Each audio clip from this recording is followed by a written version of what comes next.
Morty, you gotta, come on. You gotta come with me. What, Rick? What's going on? I got a surprise for you, It's the Morty. middle of the night. What are you talking about? Come on, I got a surprise for you. Come on, hurry up. Gotta get, Ow, gotta go. ow, Gotta get out ow, of here. you're tugging Come me on, too I got a hard. surprise for you. During the very first moments, in the very first episode of Rick and Morty, we're hurled into an exciting universe. Rick has a plan, or a poor excuse of a plan. He's going to blow up the world and start the planet back over with just him and his grandson, and possibly a girl. Rick eventually says it was all a test, but was it? Here's my Rick theory.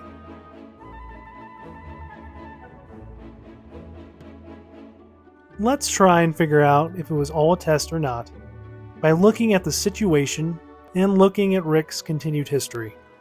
First, let's start with his history.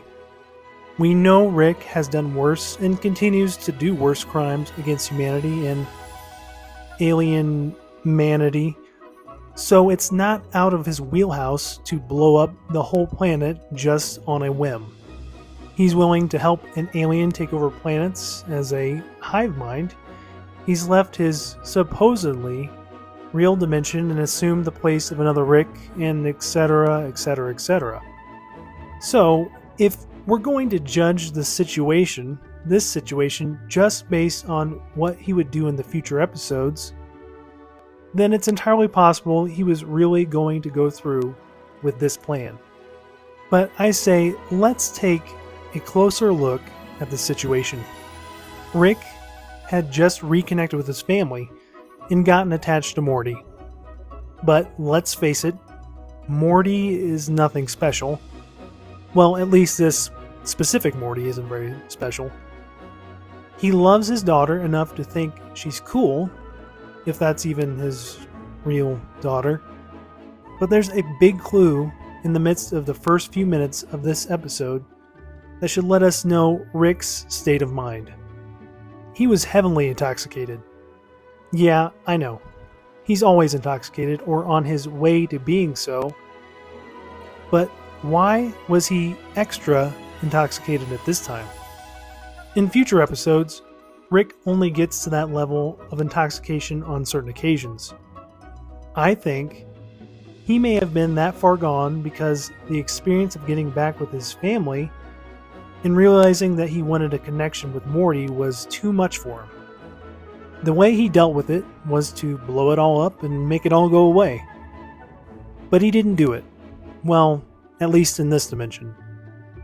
Rick did say it was a test, and after passing out, the bomb did reactivate. And Morty wasn't of the mind at this time to know how to deactivate it. You know what? That was all a test, Morty. Just an elaborate test to make you more assertive. It was? Sure, why not? I don't know. You know what? Neutrino bomb armed. So, back to the big question. Was it really a test? Despite all the evidence from what we had just talked about, I believe so. I think he was testing Morty on how far he would go.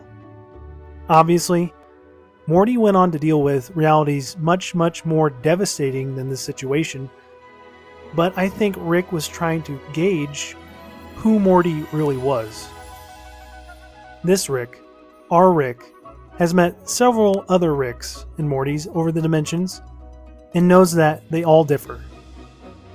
He obviously put off getting to know his Morty and wanted to make sure what kind of Morty he was going to have in his cockpit. Either way, he didn't blow up the planet.